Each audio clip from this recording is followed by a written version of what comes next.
Kebakaran di LA itu kota lokasi di mana para artis Hollywood tinggal.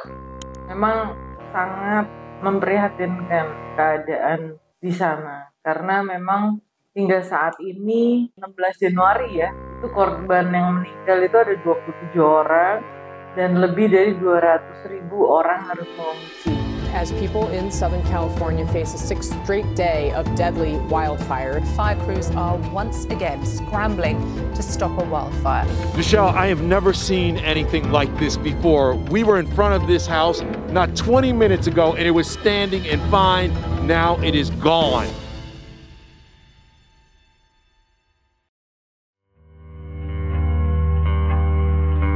Everything that we know and love is gone.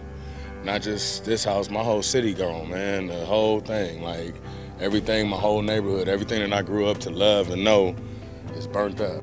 Hal yang menyedihkan dari kebakaran ini adalah, jadi awalnya itu memang yang terlihat pada tanggal 7 Januari jam 10, sekitar 10.20, 10.30 itu mulai di Malibu.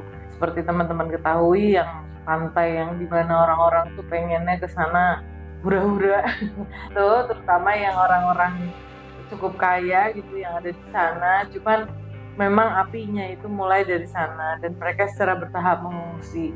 Jadi sejak tanggal 7 Januari itu tambah terus.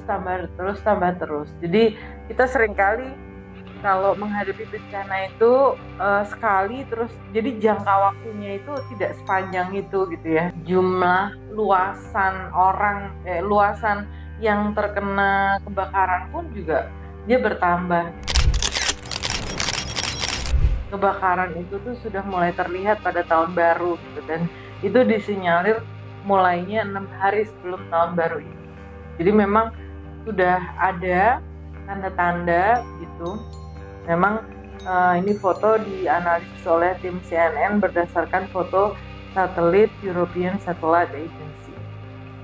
Kebakaran di Palisade yang berada di barat LA ini menyebar hingga 9.600 hektar. Jadi kalau dibayangkan itu seperti 3 kalinya kota Jogja, itu cukup besar gitu ya. Jadi sejak tanggal 7 Januari itu. Lalu dia, kalau di Eaton Fire atau kebakaran di daerah di kawasan Eaton, itu yang lokasinya di utara LA, itu dia menyebar sampai 5.700 hektar. Itu kira-kira ya 2 kalinya kota Jogja kalau teman-teman ke Jogja gitu, jadi bisa membayangkan. Dan menghancurkan kurang lebih sekitar 12.000 bangunan di sana.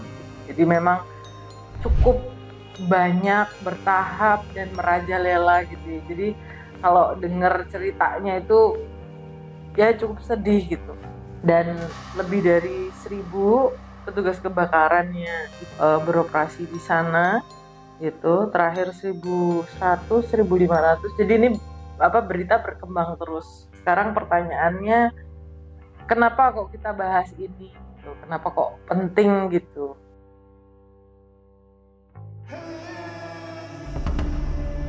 This is my house.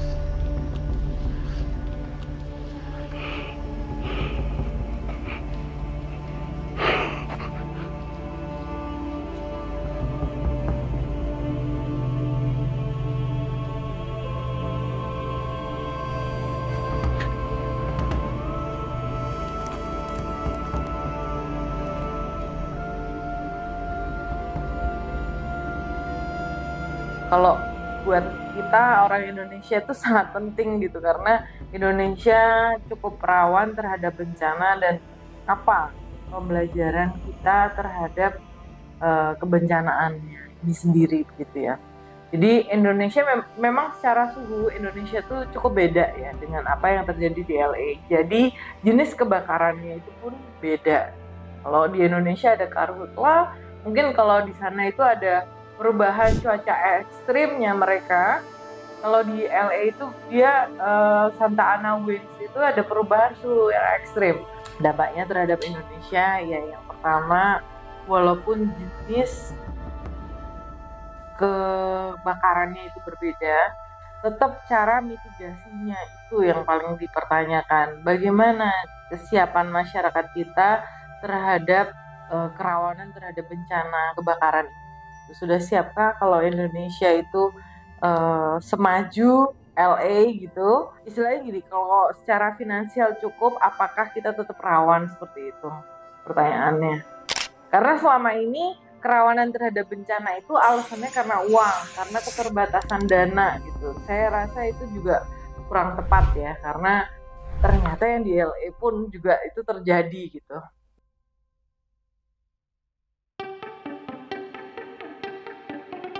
Ketidakpercayaan terhadap produk perencanaan. Rencana yang baik itu rencana yang dapat memitigasi kebencanaan semacam ini gitu. Kalau misalnya LA itu cukup smart, cukup bagus perencanaannya dan yang ahli juga cukup banyak gitu. Kenapa itu bisa terjadi? LA yang punya perencanaan bagus sampai hari ke-7 aja masih belum dapat dikatakan berhasil gitu. Sedangkan Indonesia dengan rencana penanggulangan bencana, rencana tata ruang wilayah dan rencana detail tata ruang ini gimana nih? Jadi kalau ada ketidakpercayaan terhadap perencanaan, saya rasa akan banyak ketidakpercayaan masyarakat terhadap planner-planner di Indonesia gitu. Saya yakin, dan produk-produk perencanaan juga gitu. Dan ini hal serius karena Indonesia lebih rawan terhadap bencana dan supermarket bencana itu cukup terkenal sebagai panggilannya Indonesia gitu ya. Jadi dan ragam bencana yang ditangani di Indonesia pun itu masih sangat terbatas gitu. Regulasi yang ada di Indonesia masih terbatas, masih tsunami dan gempa, belum masuk ke longsor, belum puting beliung, regulasi juga masih terbatas. Jadi ini cukup kritis buat Indonesia. Saya harap menjadi hal yang serius gitu.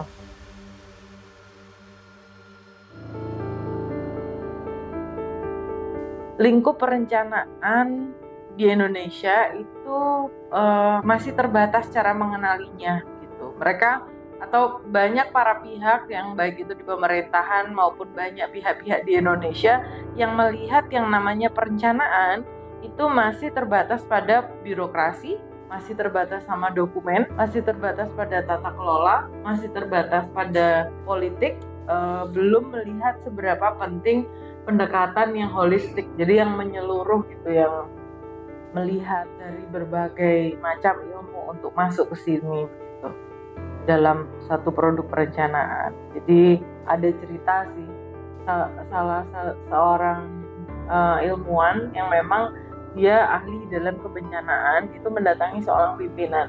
Ini sebetulnya masalahnya agak klasik di Indonesia karena banyak kejadian serupa gitu ya.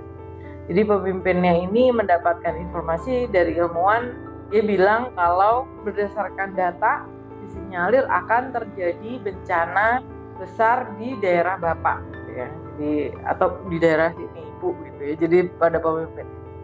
Lalu ternyata pemimpin ini bilang komentar yang disampaikan adalah jangan takut-takuti orang-orang saya gitu. Jadi saya juga agak khawatir kenapa kok ada komen semacam ini gitu ya. Jadi saya harap itu tidak terjadi di daerah Bapak Ibu sekalian gitu ya. Jadi pemimpin yang seperti ini mungkin coba kita pikirkan mengapa si pemimpin ini mengatakan hal semacam itu gitu. Apakah karena takut karena apa? Apakah karena tidak terpilih lagi, atau takut karena belum siap, atau takut karena SDM-nya terbatas, atau takut karena tidak punya uang untuk mengatasi, atau takut karena tidak dipercaya sama banyak orang, atau takut percaya, atau tidak percaya sebetulnya tapi tidak mau mengakui atas ketidakpercayaannya itu. Jadi kalau menurut saya yang namanya kebencanaan itu sesuatu yang harus diungkapkan secara jujur gitu. Apakah betul atau tidak gitu, karena makin lama korbannya makin banyak gitu ketika itu tidak terjadi. Mungkin juga udah kultur orang kita kalau misalnya dikasih info yang buruk itu langsung tidak percaya gitu. Banyak sekali ya orang kita seperti itu. Jadi saya rasa ini hal penting ya, karena yang namanya pemimpin itu kan pengambil keputusan ya, jadi tidak bisa sembrono gitu. Yang jadi pertanyaan, tahu nggak sih sebenarnya pemimpin ini resikonya gitu, karena tidak semua orang itu paham, mengetahui betul seberapa parah resiko kalau terjadi bencana ini.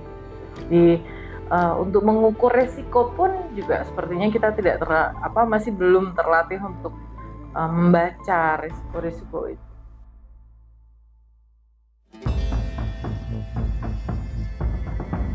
Kita itu diberi warisan sama leluhurnya kita tentang penamaan asal-usul suatu tempat. Jadi ketika terjadi bencana di suatu tempat, leluhur kita tuh memberi nama-nama tertentu pada area-area itu, ada kawasan-kawasan bencana itu. Namanya toponimi.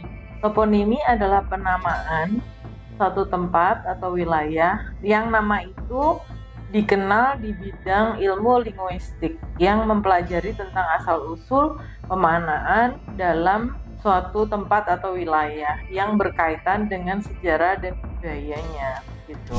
Jadi kalau penamaan ini akan dihilangkan, itu keeratan masyarakatnya dengan sejarah dan budaya tertentu itu akan hilang juga gitu. Nah, jadi ada beberapa lokasi-lokasi di Indonesia yang nama-nama asal ini itu dihilangkan gitu ya. Seperti salah satu lokasi yang ada teman-teman semua kan tahu bencana yang ada di Sulawesi Tengah gitu ya. Jadi di Sulawesi Tengah itu ada satu lokasi yang namanya Kaumbona. Kaumbona ini satu kawasan yang artinya tanah jatuh. Tanah jatuh itu berarti nenek moyang mereka itu sudah tahu akan kerawanan terhadap bencana ini. Tapi setelah seiring dengan jalannya waktu, pada tahun 78, lokasi-lokasi ini tuh mekar ya, jadi kelurahan-kelurahan. Cuman terus namanya berubah, jadi esensi atau keeratan budayanya itu hilang gitu ya.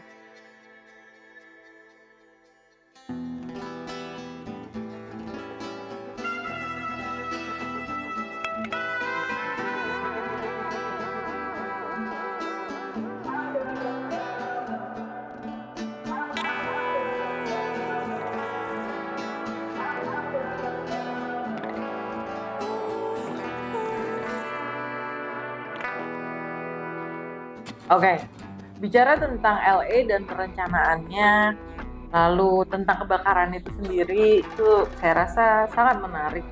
Jadi selain itu ada juga hal yang tidak kalah menariknya, yaitu sistem jaminannya terhadap masyarakat. Next video kita akan bahas tentang jaminan terhadap rumah atau asuransi rumah. Gimana kalau terjadi bencana, Indonesia seperti apa?